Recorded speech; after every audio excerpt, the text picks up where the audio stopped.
you can relate to in your day-to-day life. Now, the first part of the session that we're going to look at today, because it's a new unit, you normally have a bit of a unit introduction, and then it'll be followed by what is called the learning outcome 1 that we will cover.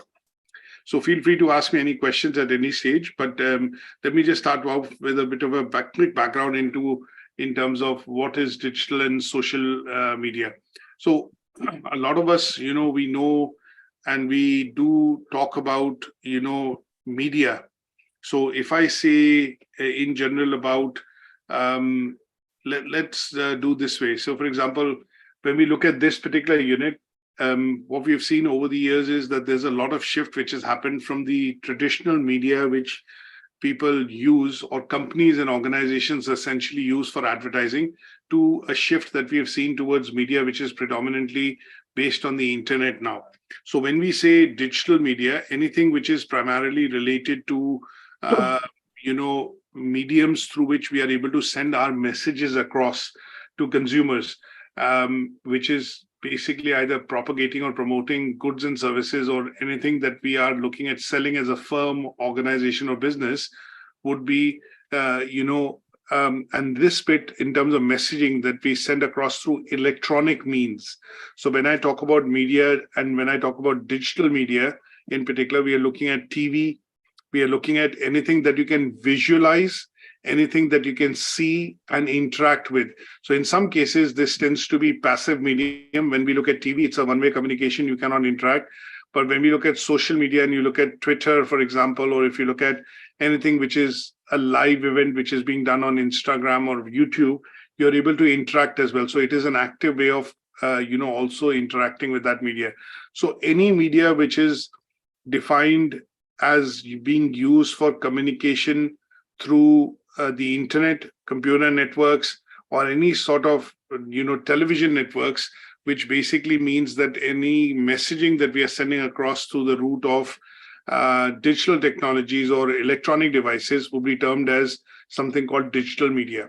Now, social media is very clear. Social media, when we talk about, and if I give you an example of when we say traditional media, we were looking at newspaper, we look at catalog, we look at, say, for example, flyers or brochures, or we look at, billboards, which are not interactive. That means they are stationary, billboards that we look at, but billboards are also electronic now. So if you have them as electronic billboards, essentially you see two-way messaging happening or, even live messaging happening on some of them, wherein there is an interactivity built in, specifically when we go and look at, billboards that are put up during music festivals or certain live events, you generally see them as being interactive as well. Straight away, what the commentator is saying or the presenter is saying is actually broadcasted onto the billboard, and you see the imagery changing. So this will all constitute what is called digital side of things. When we look at video consoles, we look at internet, we look at websites, we look at advertising which is being done on websites and any such sort of platform through some sort of advertising, which is either banner advertising or placement advertising, they will all constitute what is called digital. Text, books, brochures, flyers, catalogs, static billboards, or when you see hoardings and things like that, they will all be termed under what is called traditional media. So we had the ATL term, which I'm not too sure whether you've come across, above the line, and BTL, which is below the line. And that helps us basically classify and, categorize the traditional media that we used to be aware of, I would say up until, say, 2010, wherein after that, we have seen the digital media taking over even in terms of budgeting, revenue, and obviously advertising routes, which companies are increasingly taking is now going more digital. So budgeting used to be traditional media and digital media, but now it is 70%, 80% digital media and 20-25%, traditional media. And most of the FMCG companies, which is fast-moving consumer good companies, we look at Unilever, we look at Kraft, we look at Nestle, some of the firms, P&G, Procter & Gamble, these are companies which produce, or have hundreds and thousands of products. So if I look at soap as a category, or if I look at beans as a category, or if I look at, for example, canned products as a category, they will have hundreds of products and brands within them. And they still use traditional media as a way of going across to convey their messaging or, their bits to the when in terms of messaging, it means promotion, advertising through the traditional medium rooms. Now, the reason why we want to look at particularly understanding and studying this unit is that we will translate some of our knowledge that we have on the traditional media and then update it to understanding what is digital media, what is social media in particular, because when we talk about digital media, obviously it means anything that we can send across as messaging through electronic devices, but specifically because there are so many digital media platforms now available, what we also want to be able to do is broaden our knowledge in terms of what is digital media and what are the channels that can be used to propagate and send messaging across through these social media channels.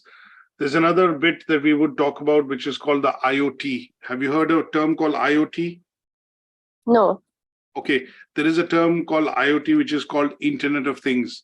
Now, when we buy products like washing machines, refrigerators, you buy music systems and other household gadgets, a lot of these gadgets also have what are called connectivity to the internet. And what they are able to do is provide you some sort of an interface through the apps on your phone or any sort of a tablet or a digital device.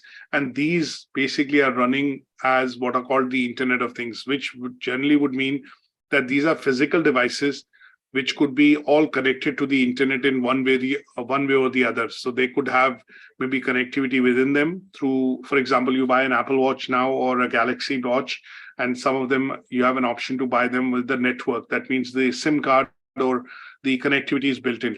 And they are then able to transmit or relate to any sort of activity that you're doing can be actually transmitted as data onto the cloud.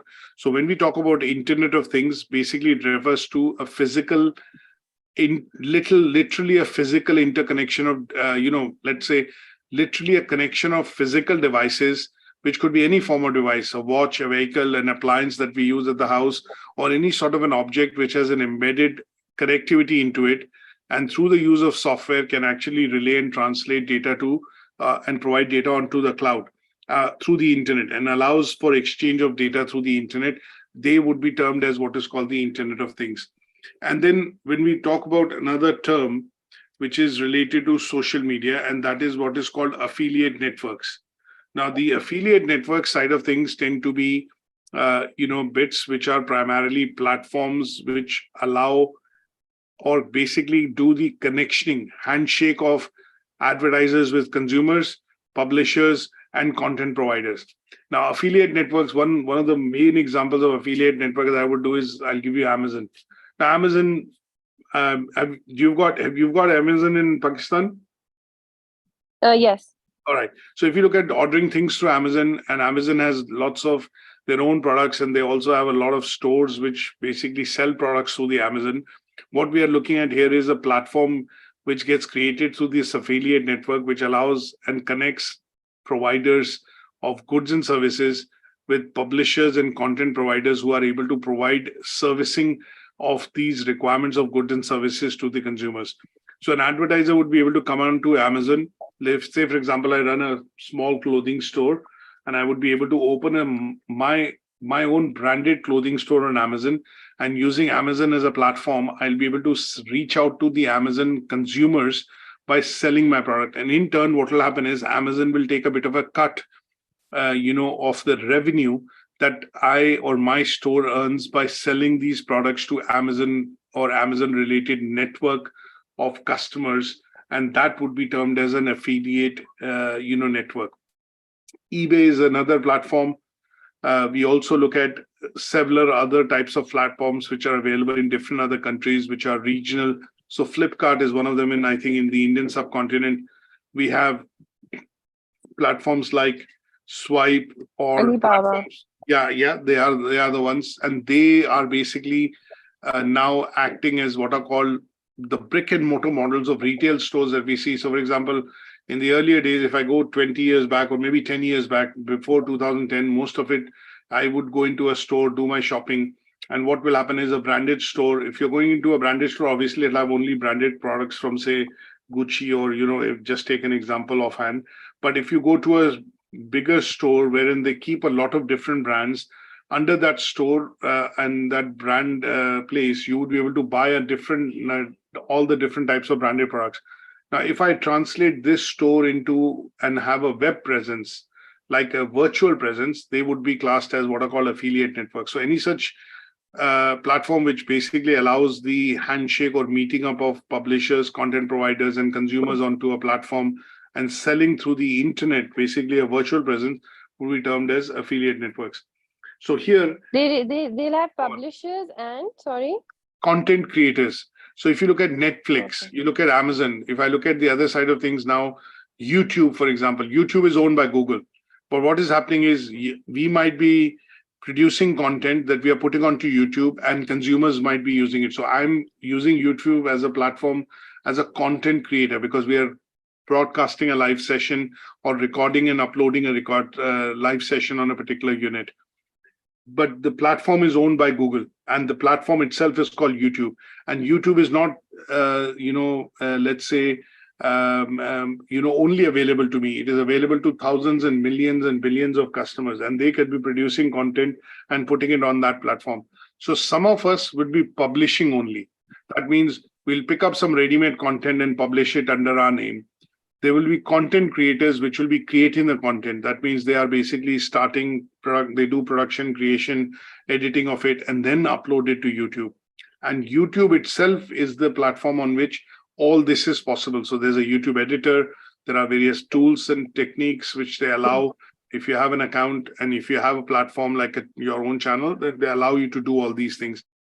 And that is where YouTube also brings in advertisers. So YouTube is attracting a lot of revenue by playing your videos or your content for free. But in turn, what happens is they are making revenue through advertising, which is playing on your videos or as a banner-based advertising on your videos. So itself, this network, that is why it is called a network, because it creates affiliation with different types of,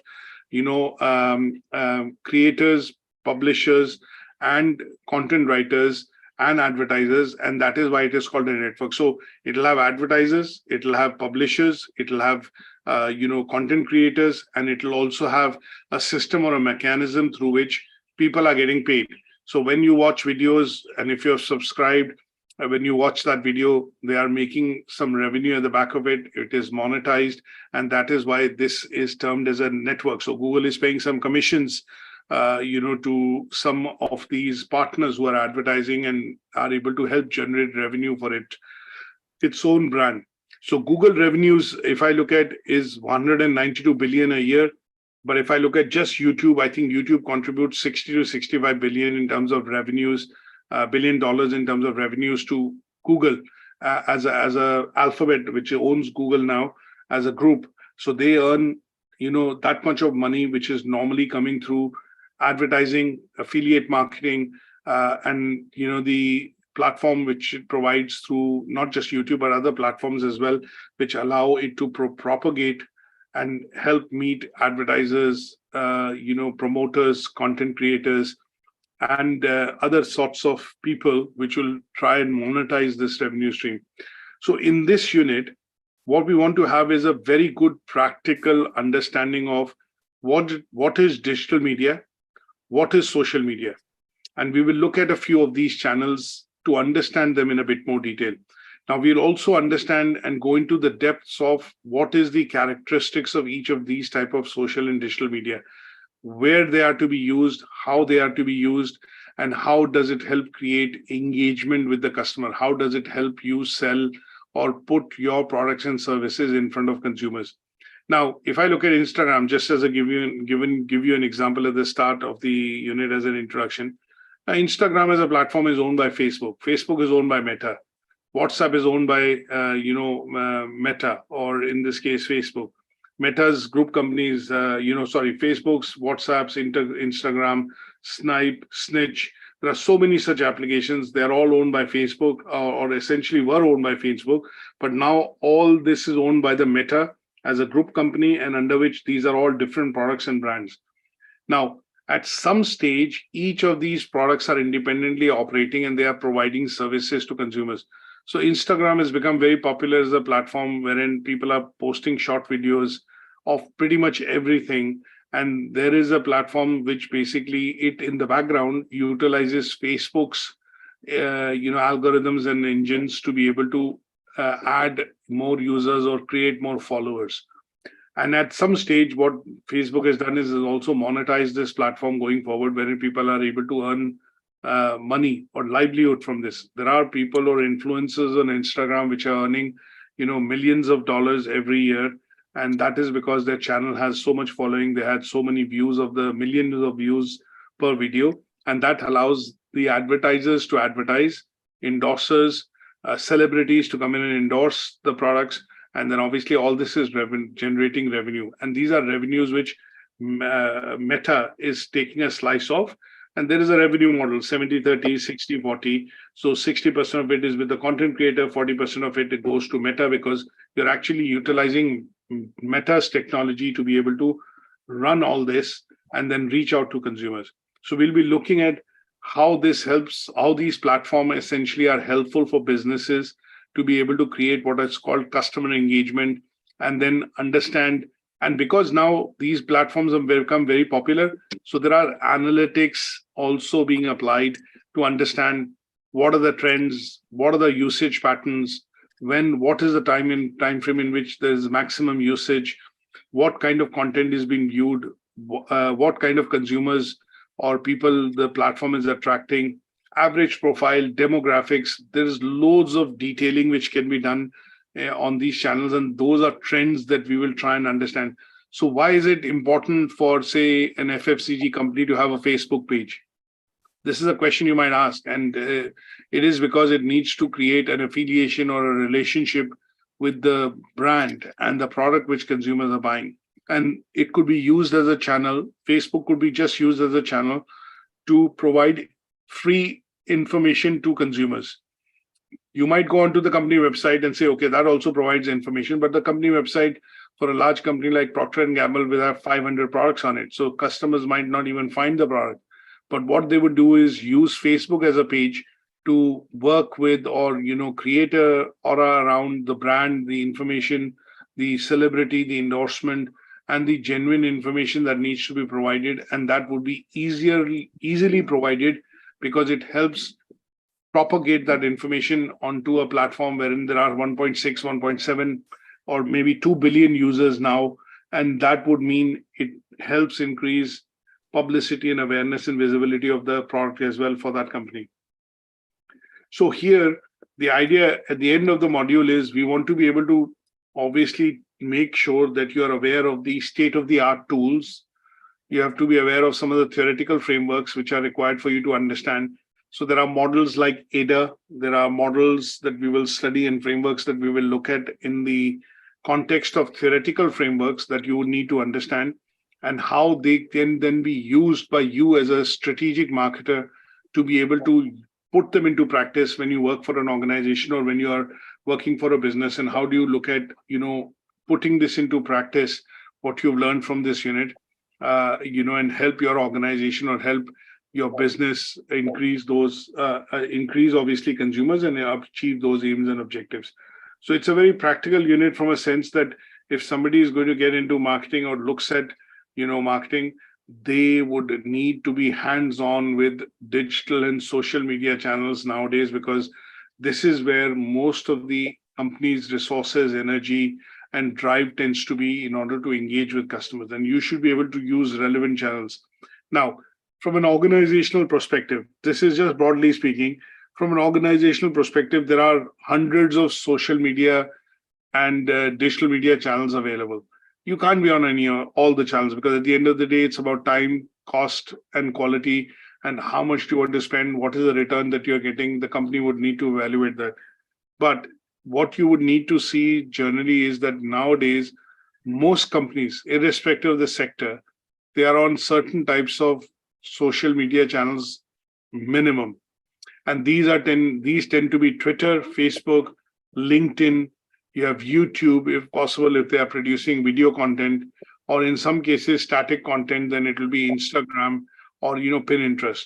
These are minimum platforms on which most companies are having accounts, and they have somebody within the company as a manager who's managing that particular setup, either through an agency or programmatically through an agency, if not directly. If it's a small organization, maybe the organization will hire somebody who will manage it in-house.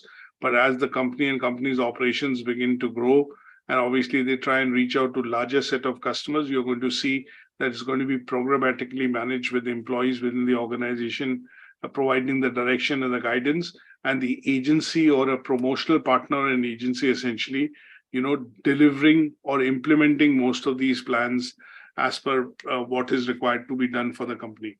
So in this unit, we are going to be looking at them in a bit more detail, which means when I say them, digital and social media channels. Now, in this unit, we've got, I think we've got four learning outcomes.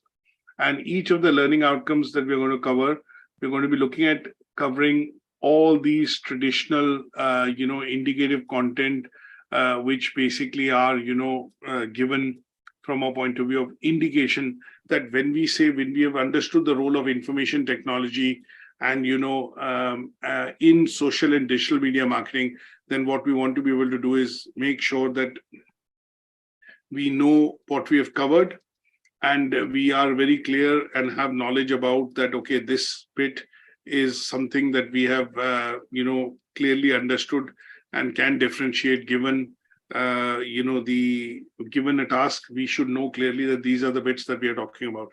So the presentations that we're going to have are going to try and do justice with the indicative content. And that justice, essentially would help you understand some of the key aspects of what is being asked to be covered in the learning outcome and the various assessment criteria. Is that okay? Yes. Right. So let's look at a few bits in terms of going forward. So what I would want to do is basically look at, covering some parts of the important concepts first before we dive into, the assessment criteria in this particular unit.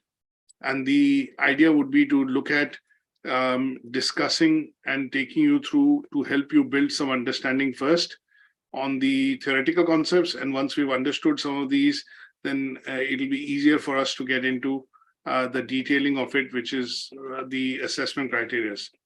So what we're going to do is use a PowerPoint presentation, and that will be the case of our discussion for the first learning outcome going forward. So let me just quickly switch you over to the presentation. So the first learning outcome is focused on talking about the role of information technology and social media in digital marketing. That is the first bit that we want to look at. I've just gone through basically the bits and pieces of what the unit aim is. And let's look at diving into what is called, digital marketing. So when we talk about, digital marketing, we were using the word marketing first. In most cases, sometimes when we talk about marketing, a lot of people, if I look at the traditional definition of marketing, people normally say that it is a plan or, a plan of things or a set of activities that normally are carried out in, by a company, and they help you in promoting, selling, distributing products or goods or services which the company produces to the target customers. And this plan, which is a structured plan in terms of clear messaging, clear segmentation, and addresses a particular demand in the market, is traditionally, what the process or activity of marketing is. Marketing involves segmentation. It involves looking at 4 P's of marketing, 7 P's, and now it is 9 P's of marketing. So price, place, product promotion, your physical evidence, your people, your packaging. These are all bits which companies need to address to be able to get their message across, in terms of whatever they want to say as a company, and then help attract with that message customers who buy their products and services. So when we talk about marketing, the primary goal of marketing is to create awareness. This awareness leads to the creation of interest. Interest at some stage goes and looks at creation of what is called demand. and demand then leads to the when they make you realize that, okay, this is something I need, or I want to have, at some stage that will then drive you to buy the product or acquire the product. And this particular model is what we call AIDA, AIDA. So you lead to first creating awareness, then interest, then demand, and then acquisition. So we'll come to this in a bit, but that is what marketing is all about. Now, how do we differentiate and say what is digital marketing? And introduce this word digital into marketing. So when I say digital, and I looked at initially mentioning the concept of media and digital media. So that means anything electronic.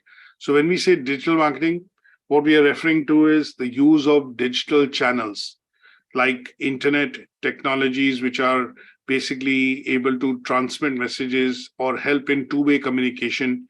And it helps in the promotion of products and services to target audience. That particular medium through which we do this will be used as or called as digital marketing. Now, most of the digital marketing tends to be the use of internet to reach consumers, essentially, if you ask me. Now, in some cases, this could be broadly also being done through the Internet of Things. And I'll give you an example. If you see a connected world, there is a good video on YouTube which shows connected world. So if you look at Samsung's connected world, they've created now all devices, all appliances which are able to talk to each other. So your watch talks to your washing machine talks to your fridge talks to your phone, your phone talks to your television. And this is the connected scheme of things.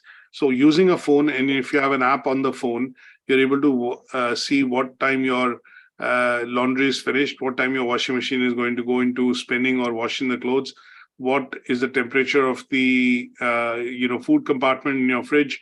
It will also be able to tell you how many steps you walk because you're wearing a smartwatch. And at the same time, it will also be looking at providing information which is coming in from other devices. It could be music players, headsets, battery, different things in terms of just the battery status. And that might be coming onto your phone. And that would give you a good idea in terms of how Internet of Things, that means the connected world, is. So when we talk about digital marketing, we are talking about both the use of online and offline medias. And this is used to primarily reach customers in terms of providing your messaging.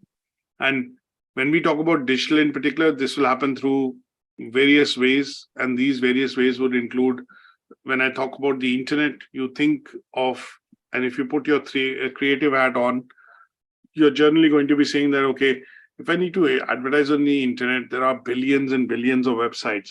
How do I differentiate? How do I come up first as a search on the homepage of Google? If somebody is to search, say, a particular company or a brand, how do we ensure they come up on the first page of Google? Because most customers 9 out of 10 times would not be going beyond the first page of where you are searching the product.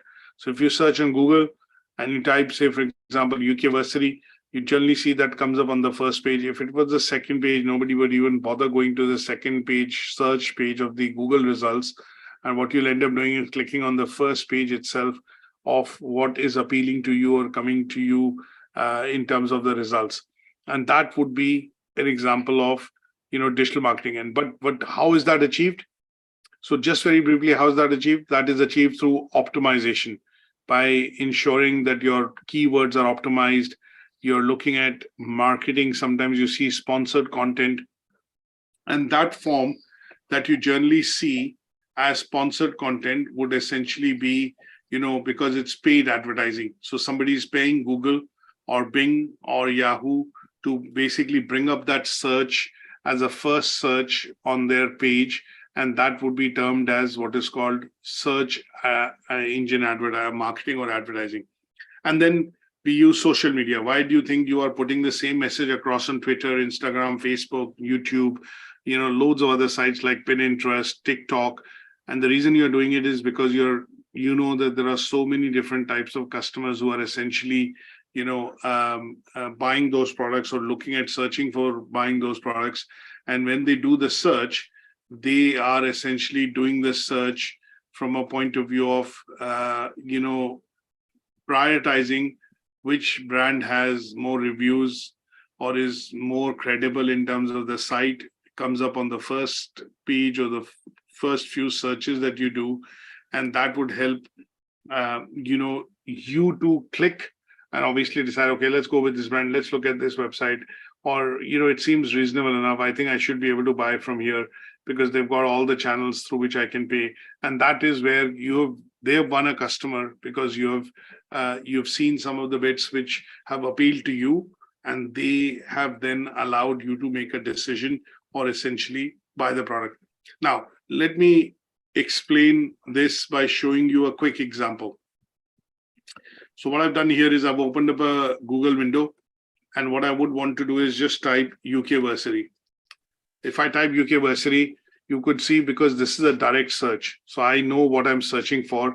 And if I know what I'm searching for, what I've done is I've gone into UK Versity. As you can see, it can do so many things. And what we would basically see is the number of clicks which is happening, the impression, this is all being done by the search engine. I'm not even employed any software right now.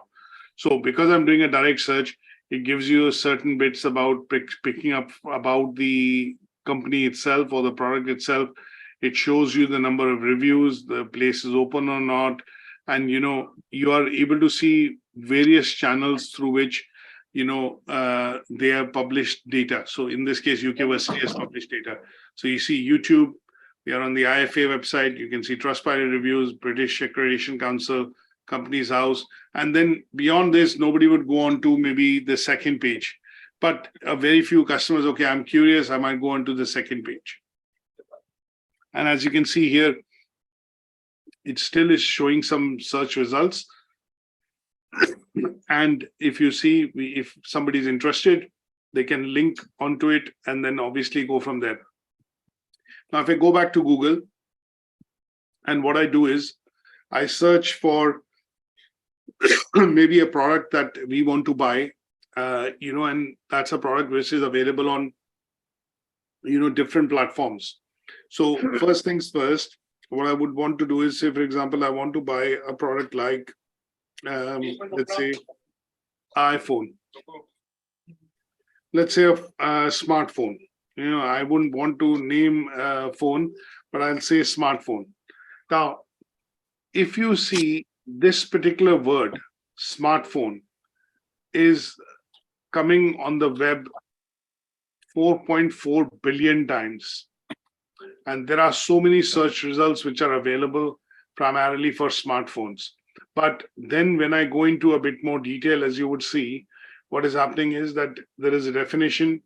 There are some sponsored content, which is where what you see that there'll be some sponsored content. These are paid for when these companies are advertising their products. So Samsung comes up as the first search, followed by Apple, but they are also being advertised by different companies, not necessarily by Samsung themselves. And these results are generally what are called sponsored results.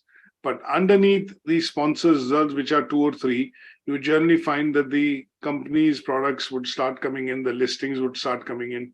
And this is where you would generally see that this term, smartphone, can actually appear on 4.4 billion different websites. And in order to narrow the search down, what I would do is I would then go into and I would say I want to buy iPhone 14 Pro Max.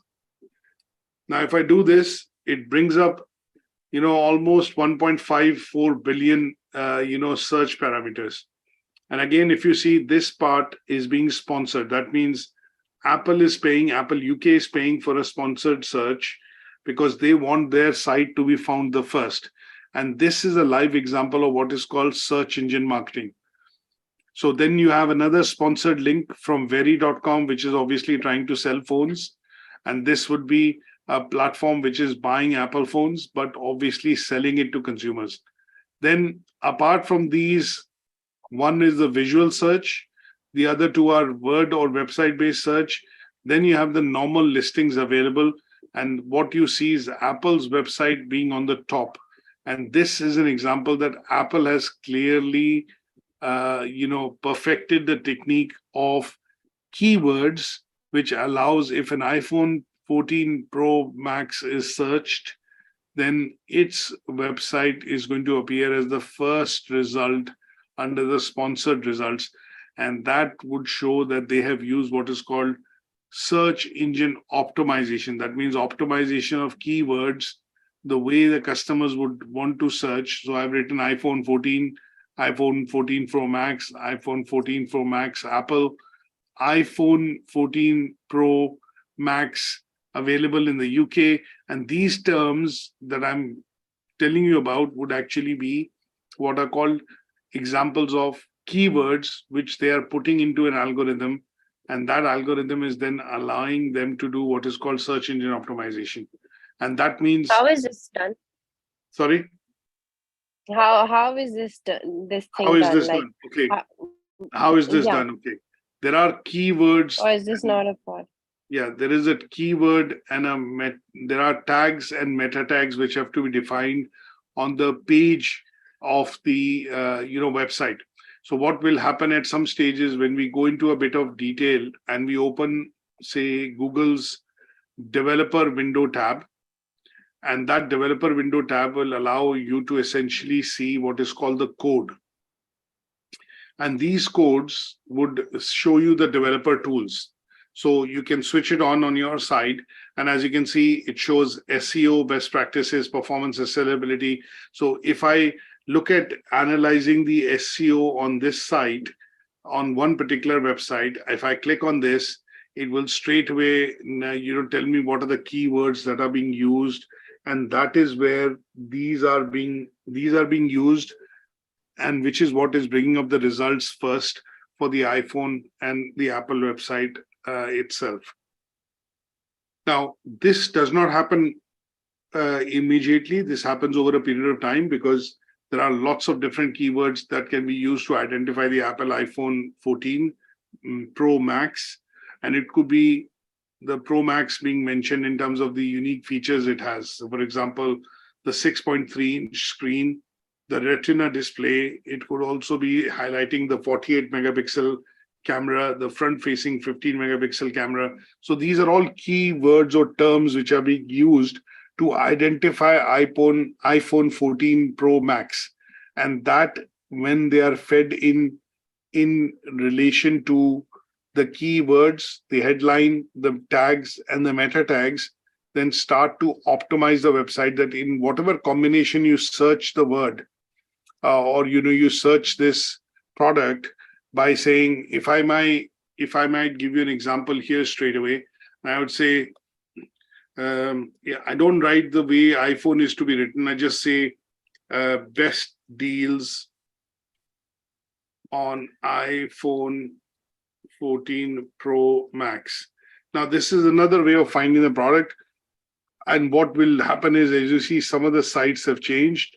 But when we go beyond the sponsored link, you generally see the Apple site has gone down considerably, because what I'm asking right now is the best word, which is the keyword, which is called best deals. And this is what is being used to primarily search the web for the product, which is iPhone 14 Pro Max Pro. Now, these are ways through which optimization of content is done on the website. And that is what is involved in what we do is we say is digital media marketing. So when somebody is looking at SEO, which is search engine optimization, SEM, search engine marketing, we look at basically techniques through which we can use these keywords or terms in a way which allows us to get those results, or come over our competitors in terms of the results when people search for it. So best deal is one of them, and I've used best deal in conjunction with iPhone 14. I would say, instead of best deals, I would say best prices on iPhone 14 Pro Max. Again, this is a synonym of the word deal. So when I say best deal, I'm basically referring to price. And deal might be a synonym for price as well. So in this case, if you see again, we get the same, more or less the same websites again, USwitch, smartphone checker, money expert, but we still don't have the Apple website coming in, because what we are doing is we are searching for the product, but searching for the product bases the characteristics which have been asked to be searched. And that is what would be the essence of digital marketing here. Now, this is a very basic example that I'm giving. I don't want to go into details at this stage because there are bits and pieces that we will get on to when we discuss more assessment criteria. But at this stage, what we want to be able to do is understand what is digital media marketing and how it is done. So the two other concepts that you've got introduced to is search engine optimization and search engine marketing. And this is where I've shown you as a practical example that if I change some of the words through which I do search on Google, you would see different results coming up. And there will be sponsored links. That means companies who are paying Google to have their links above the ones when the engine is able to search for them on their own. But at the same time, it is basically looking at ensuring that Google, at the end of the day, is generating revenue on the back of it, because it is allowing you to put a sponsorship on searching, in this case, an example, iPhone 14 Pro Max. And that is where Google is making money. That is where obviously advertisers on Google are making money. And this is also deciding to a certain extent, where do you see the result of Apple and Apple's website on the site, because there could be other companies which are sponsoring those results or doing sponsored searches, and they would come up first as against Apple company or any of its dealership which is basically selling the iPhone 14. So non-internet forms of digital marketing is something that you also need to understand. What will be the non or traditional marketing mediums that we talk about? We talk about radio, television, and mobile marketing. So sometimes you see when I say mobile marketing, what I would say is when you go onto the phone and you are accessing an app which is a free app, sometimes you would see there is an advertisement which comes, or it says, if you don't click on that banner, it says hold for 10 seconds or 5 seconds before it allows you to click on it. So that is where we will look at non-traditional mediums, which is mostly going to be radio, television, newspaper, and the mobile marketing, which is one-way messaging that you can do predominantly to be able to include and understand how the customer is essentially, reaching how the messaging to the customer is essentially reaching through the channel. Now, very briefly, what I would also do. Go on, sorry. Will this also include getting calls from advertisers? Yes. Calls? Yes, it will. It will, because if there's a call to action button available, sometimes what happens is when you see sponsored advertising, you will normally be clicking through either to the website, or you'll be clicking through sometimes to a link which will allow you to book or place an inquiry. And this is what you sometimes get to see on phone. When you are browsing the Facebook, you might get some adverts and it'll say, okay, do you need these services, sign on, and you click on it, your phone automatically autofills the form, and at a click of a button, you're able to send the details off to the potential advertiser to say, okay, this product is missing, this product is required, and they are able to service those demands.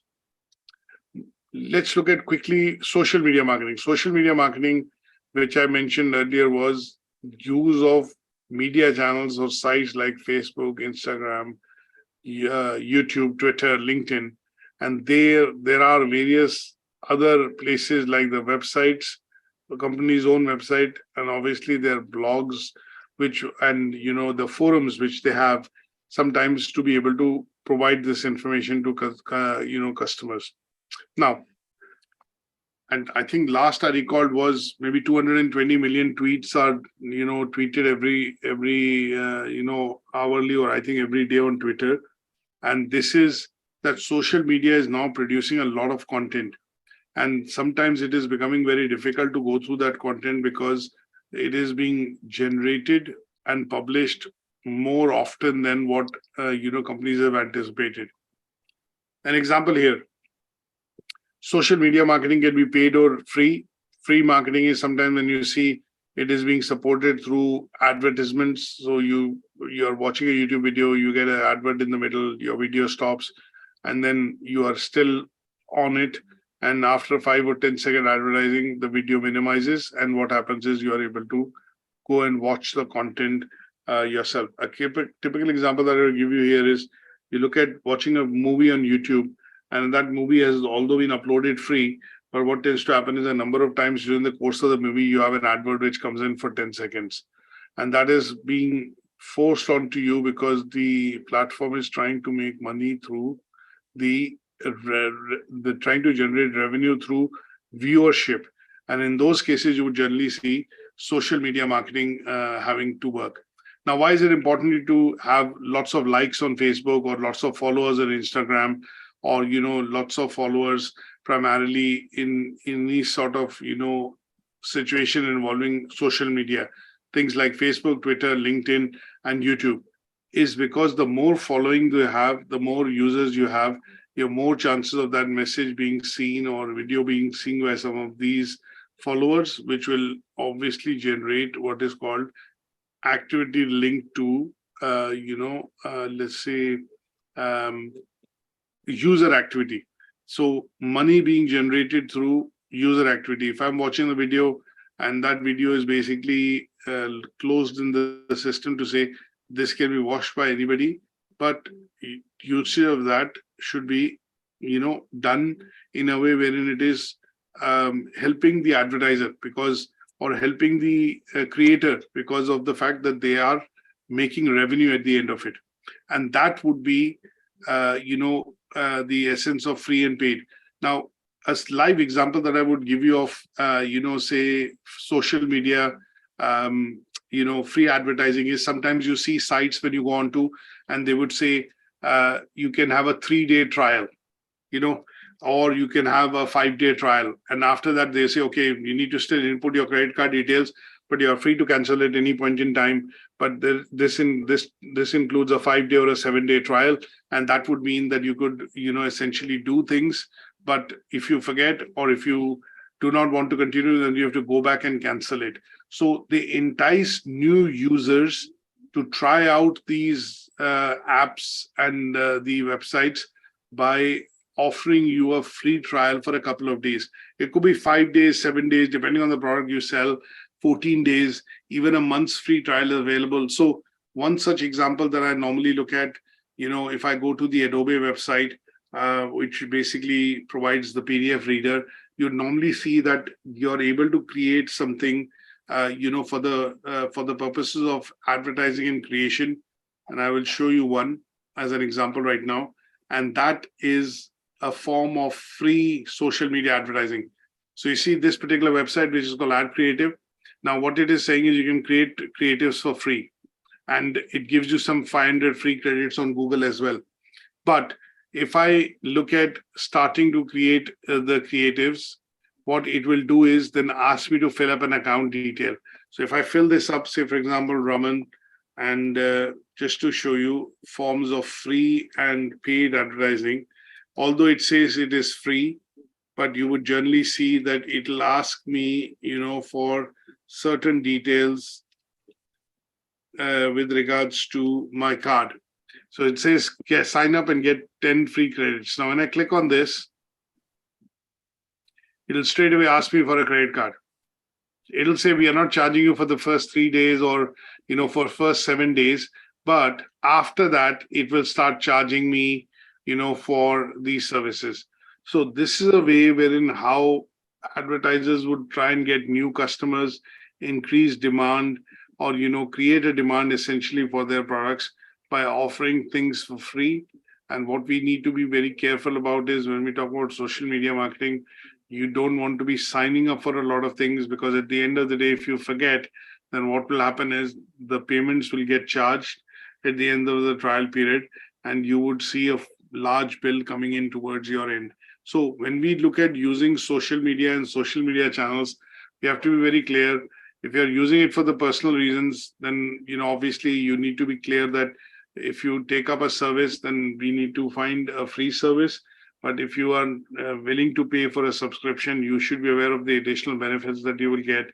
And if you try it out under a trial period, you are sure you're putting some sort of a reminder or a date or a deadline in your calendar to say, okay, I need to cancel this before such and such date so it won't be charged. And that is where companies use social media to increase awareness, to boost, let's say, the productivity of their products, essentially by advertising on different forms of channel. And this allows marketers and advertisers to be also able to make money, because they'll be serving adverts, and these adverts, if you're watching for 10-15 seconds, would essentially be clocking certain time, and that time would be related to number of hours which the advertiser is paid for on social media for it to be advertised as a sponsored content. Is that okay? Yes. Now, when we look at digital and social media marketing, there are essential differences. Now, reason why we want to establish these differences is because the unit is digital and social media marketing. So when we talk about digital, we need to know these are channels that we are going to be using to be able to advertise on or use these channels to basically get our message and our conversation across to our target customers or audience. And this can be done through different formats. It could be internet-based, non-internet-based, and it could be through social media, email. It could be search engine optimization through a CRM software, and television and radio as well. Digital means the message can be electronically delivered to any sort of a device. Now, when I send a text message to you on your phone, it would be a digital form of messaging, because I'm able to transmit something across which you're able to see instantly. You don't need to be at that location to be able to see the message. When you're driving on a motorway and you see a big, huge billboard and you see a message on it, that means you're seeing it as a static message. For you to be able to see it again, you'll need to go back, take an exit of the motorway, come back, drive again, and then see the hoarding again. But if you're able to carry something with you and you're able to have it on your device, then that would mean that this sort of messaging would be digital. So when I say mobile, text messaging, and if I send some sort of a text message across to you now, you are going to receive it instantly. And this text messaging that you receive, if I enable response to it, sometimes you remember, that when you send an email or you essentially receive an email, they are no reply emails, correct? Because they are one-way response emails. So in that case, what tends to happen is that you will basically get an email as an information, and you are not able to respond to that. The other would be, in some cases, you have emails which come and they have a read and respond. You click on it, it'll take you to a website and things like that. And that is where you are able to respond to that email. When you get a message again, from, say, phone, and in that message, when you get and you receive it from a company or a fixed number, and you're not able to reply to that number, then what will happen is that will be a form of, a digital message. But because you are not able to reply to it, it will be considered one-way messaging. And that is where you will draw a line between traditional, digital, and messages that you can reply to as being interactive. So this is a test message to show digital marketing via mobile text messaging.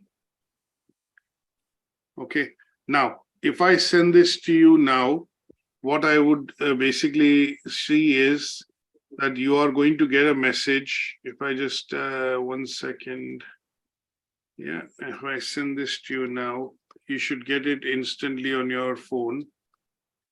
And that would come in as, Versity. So give it a couple of seconds and I think you should see a message that should arrive on your phone. Got it. Yeah. Now that I message, got it. you got it. Okay. That message is showing Versity. Right? It is showing that the message has come from Versity. Yes. Correct? Now, you try and reply to that message. It won't go through. Just say reply, and in reply as if you respond to a message, just say hi or a test reply, whatever you want to write, and you click send.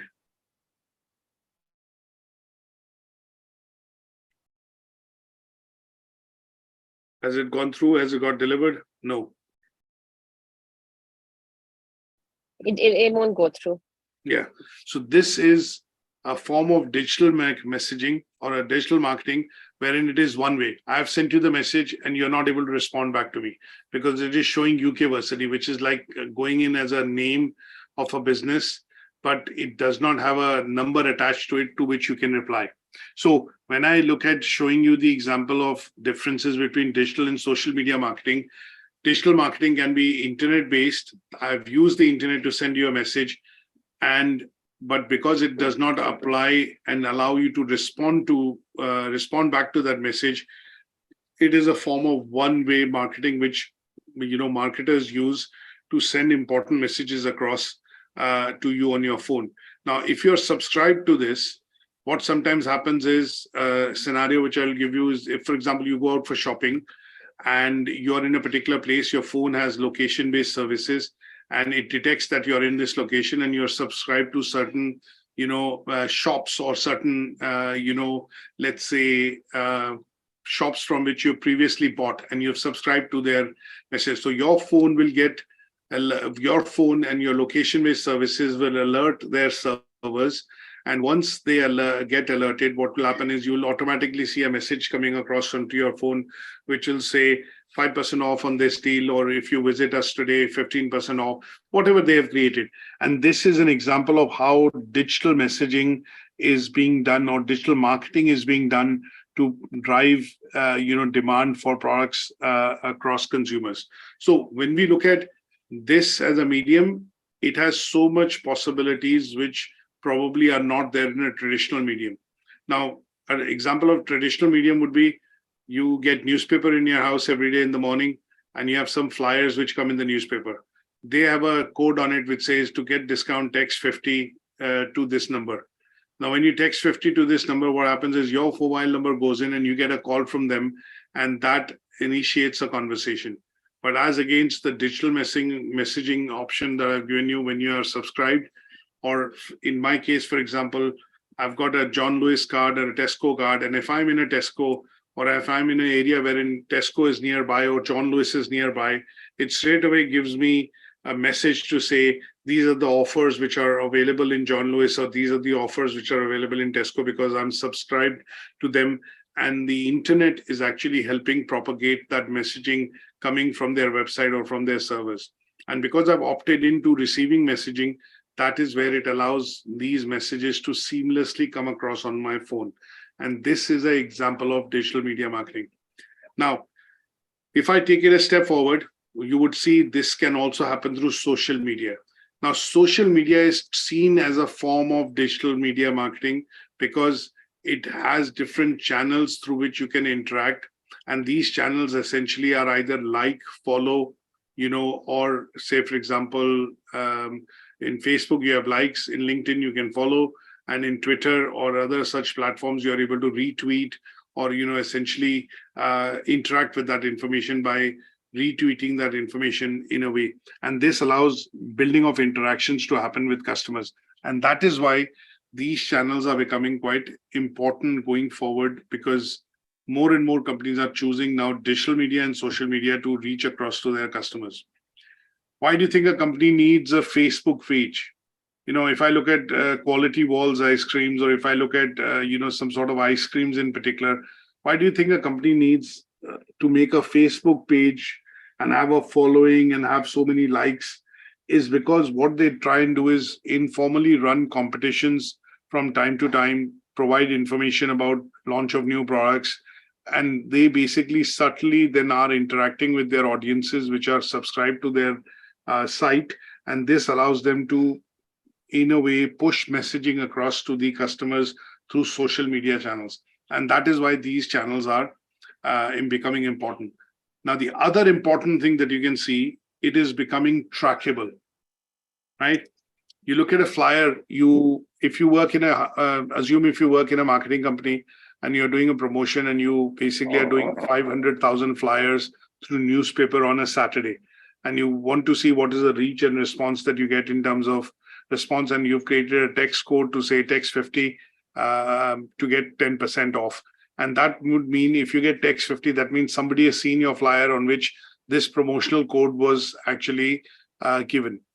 Now, if the people get the flyer, but they don't text, if they get the flyer and they bring the flyer across to the showroom or to the office to say, okay, I want a 10% discount, I'm interested in buying this, there is no way that you'll be able to track whether the customer has got, has initiated this purchase through by, reading the flyer or getting the flyer, or is it through word of mouth, website, whatever.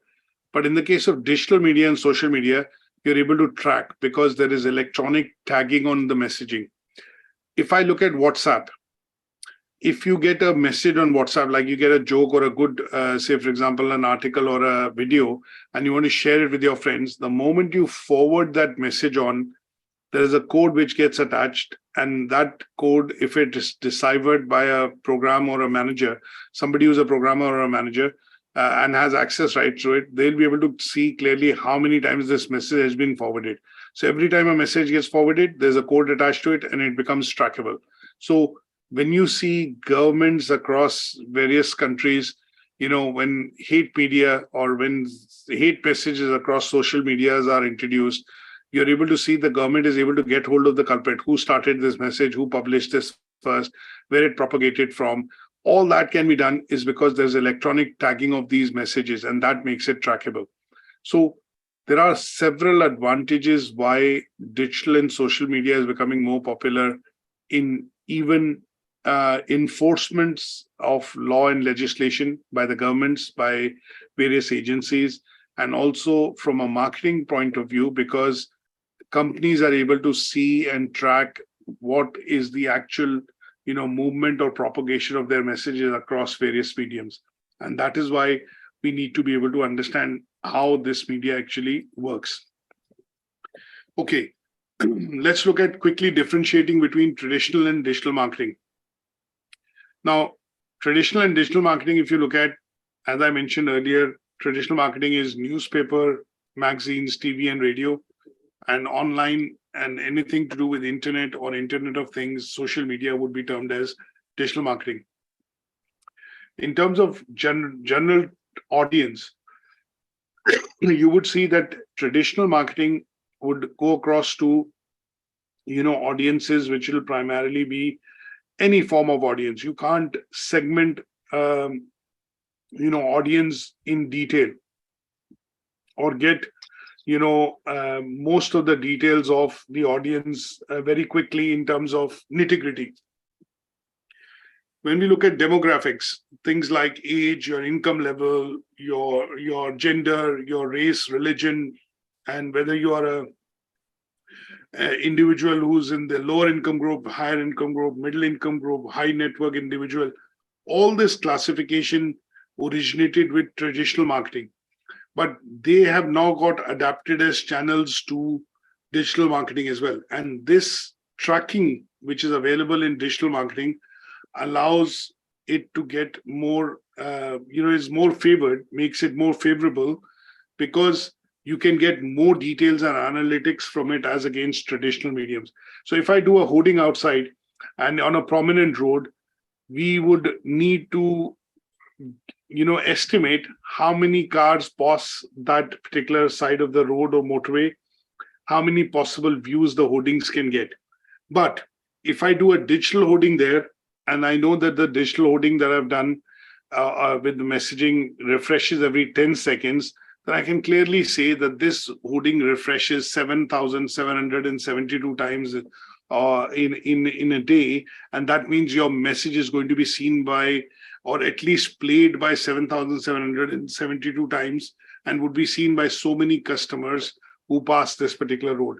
So you see the matrix in terms of how it differentiates.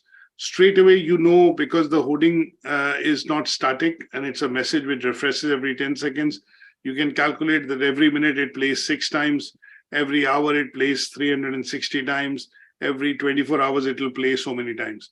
But on the case, if it was traditional, print hoarding, then there would be an estimate that you would do primarily basis the number of cars or number of customers passing that road on a daily basis. And that is the propensity to which they would see that messaging. It will not be confirmed that they've seen it, but it'll be the estimate of what they would essentially see as messaging in the form of traditional media. Now, there are lots of other things. One of the things that you normally see today is the use of trackers. Have you heard about, trackers?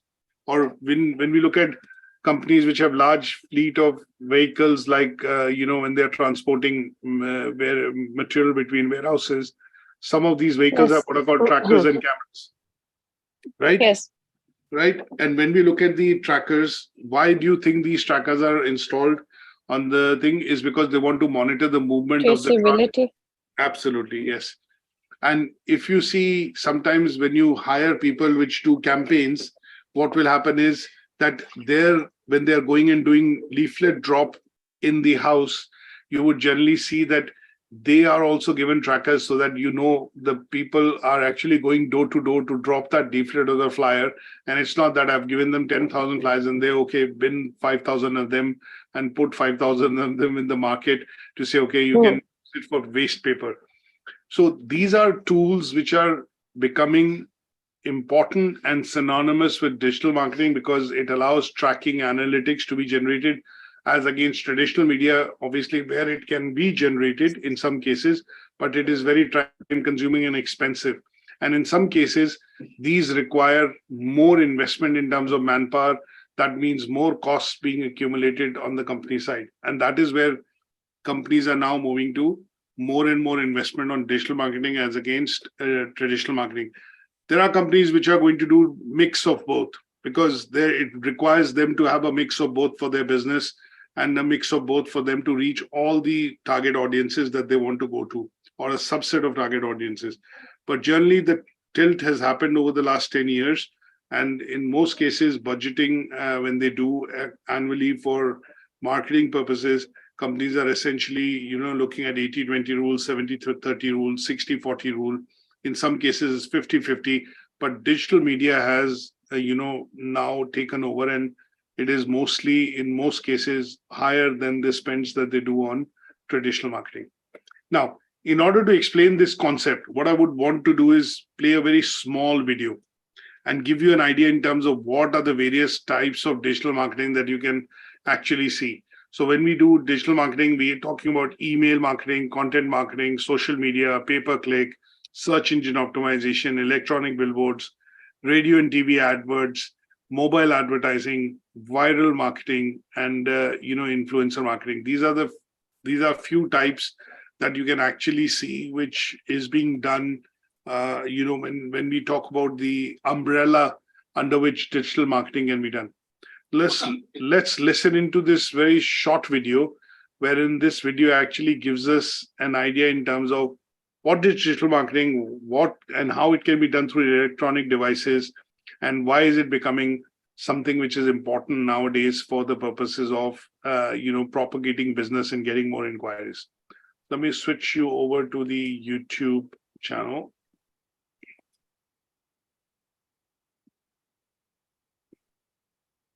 So let's play this. In this video, I'm going to teach you all you need to know about digital marketing, what it is, how to succeed, and who's doing it right.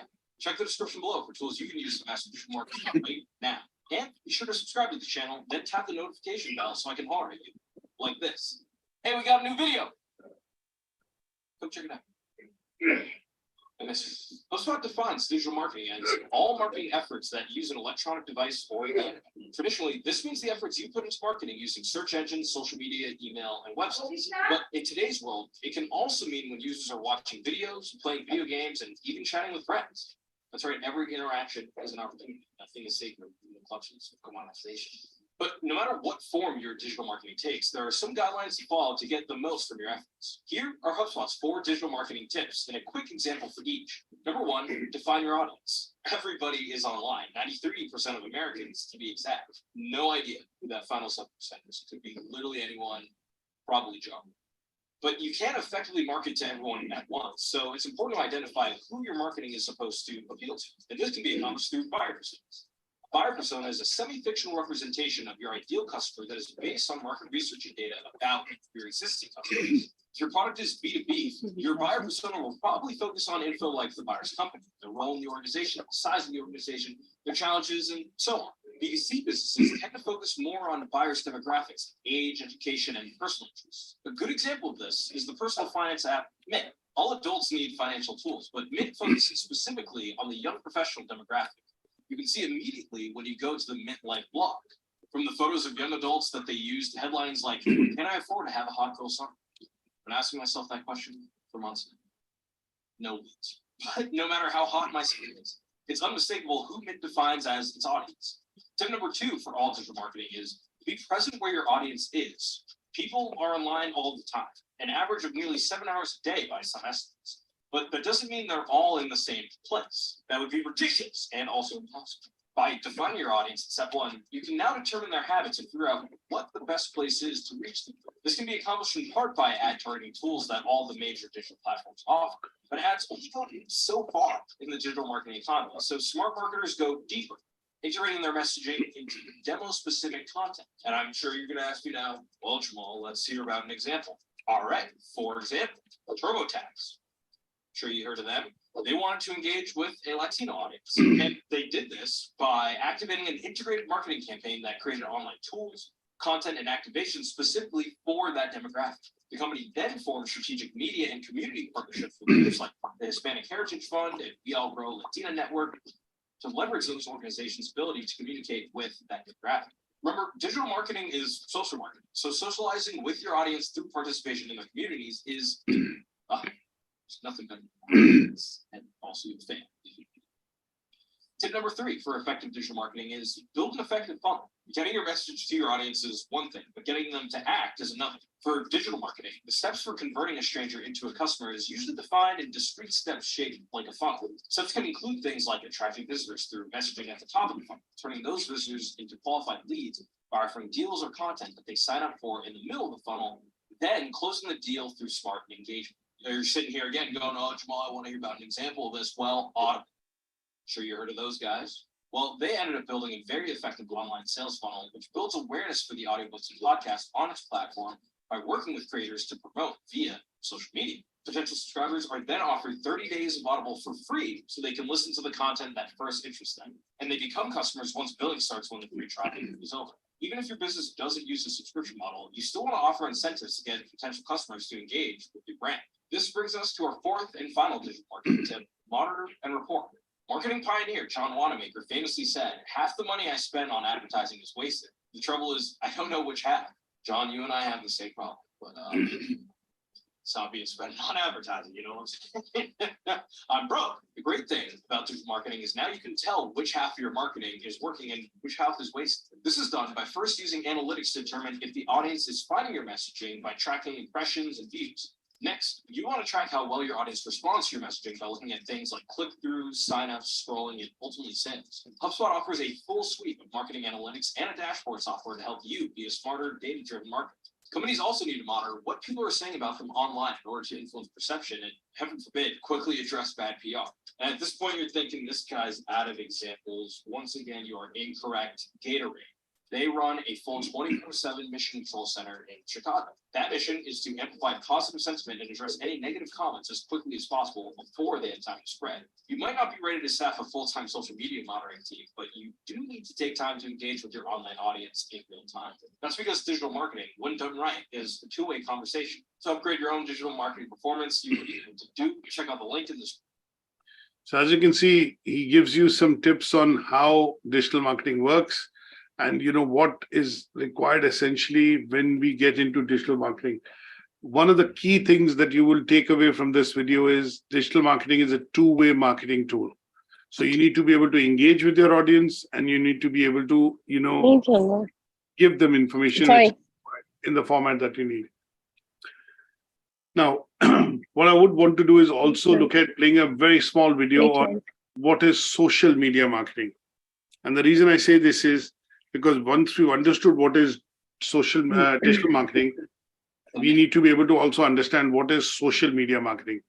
And social media marketing is a subset of digital marketing. So we need to put this into perspective and also be able to clearly differentiate how they work and what are the differences between the two. So let's look at this short video, which will bring us to the end of today's session. Imagine it's the year 2004. This is Phil. Phil's looking to release a book and set up a blog. He's sure that it'd be successful, but he's only worried about one thing. He doesn't know how to ensure that his book reaches the right target audience who could enjoy his book. During that period of time, however, there were only a few forms of advertisement available, like print ads, billboards, radio, direct mail, direct sales, and the television. All of these options were pretty expensive. Their effectiveness couldn't be accurately determined, and they didn't let him advertise his content to the appropriate audience. Phil's book would never find the audience it deserved. Now, let's have a look at the same scenario in the present day. Alongside traditional forms of advertising, Phil would have access to digital marketing, a form of marketing that's a lot more lucrative, inexpensive, and configurable. Marketing that would enable marketers to advertise their audience digitally using channels like search engines, websites, social media platforms, emails, etc. Among these types, social media marketing caught Phil's eye. Social media marketing would give Phil the opportunity to take advantage of social media platforms to advertise his content to a highly targeted audience. It would help more people learn about his book, increase the interaction with his audience. It's relatively inexpensive, unless he goes into advertising, and will help him get marketplace insights that might help in understanding his audience preferences better. Phil started by taking up a certification to learn about social media marketing. Since he was already familiar with the concept of social media marketing, his next step was to learn about the different types of content he could post on social media. Some of the most common forms of content that Phil could post would be images, text posts, polls, and videos. But over time, Phil began to notice that not a lot of people were being exposed to his content. Phil needed to advertise his content. For that, he would need to use the advertising options provided by the social media platforms like Facebook, Instagram, YouTube, LinkedIn, and Twitter. Most advertising platforms offer users with a number of different options, like image ads. These ads involve the use of single or multiple images that are attractive and have the optimal amount of text. They also have a call to action that encourages user interaction. Phil could use images from his book, advertise websites that sell his book, and more. Then there are text and post ads. These ads could advertise posts or excerpts from Phil's blog or his book, further garnering interest from an interesting audience. He could also use video ads.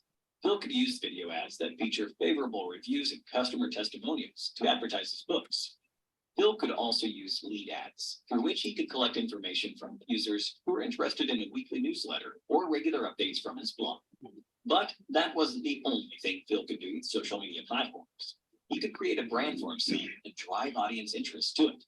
Engage with them, create an identity, engage with content, finding content that works for him. Social media platforms also allow him the opportunity to target audiences based on demographics like their age, location, gender, and much more. And in time, Phil began to see an increase in the number of viewers coming to his social media page and, by extension, his blog. He also saw an increase in the number of people who bought his book, greatly increasing his audience. Here are some things he learned. 1, to set goals that were quantitative, smart, and follow a constant deadline. 2, to understand his audience by engaging and connecting with them. 3, to set up a social media calendar to plan competitions, polls, surveys, videos, and more. 4, using tools like BuzzSumo, IFTTT, Buffer, and more for lead generation, creating email lists, setting buyer personas, and more. 5, to perform visual storytelling with the help of images and videos. But how did Phil get so good at social media marketing? Before we find the answer to that question, let's have a look at a quiz. What can you do with social media marketing? A, create a brand for yourself. B, engage with an audience. C, target users based on demographics. D, all of the above. Choose the right answer and have a chance to win an Amazon voucher. Now, back to our question. How did Phil get so good at social media marketing? Phil had taken up Simply Learn's digital marketing course. It was thanks to this course that Phil had the skills and training to get good at social media marketing. And now you can too, by clicking on the top right corner. So as you can see, this particular bit explains you how social media marketing works. And obviously, this is important for us to understand that within the subset of somebody who's going to work as a digital media marketer or somebody who's going to work in the marketing department within a company at some stage would need to understand what is digital media, and within digital media, how can you, engage with social media. And then both these things can be put hand in hand into work and make it work for the company in terms of trying to reach out to the audience. Now, one of the things that we also looked at in the first video was that it talked about subscription-based marketing. So how does, and I gave you an example that it starts off with a 3-day, 7-day trial, and then over a point in time, your trial gets into a paid subscription. And that would be, then starting to generate revenue for the company. So what we have understood in today's session is to try and understand why is social media and digital media marketing, digital and social media marketing, the other way around, is becoming important for organizations. What are the differences between traditional media and digital media? What is the difference between digital media and social media marketing? And we've looked at one of each of these videos for the two channels to try and understand in a bit more detail in terms of what these channels help us accomplish when we talk about digital media marketing and when we talk about social media marketing. Is that okay? Yes. Now, going forward, with this theoretical understanding of the base concepts, you would need to go into and then read these 4 assessment criteria for which I've created slides. So it will discuss in a structured way each of these assessment criteria, which talks about discuss the integration of digital marketing and offline marketing concept. And I've created a few slides which will give you the context and the examples in terms of how they have to be understood.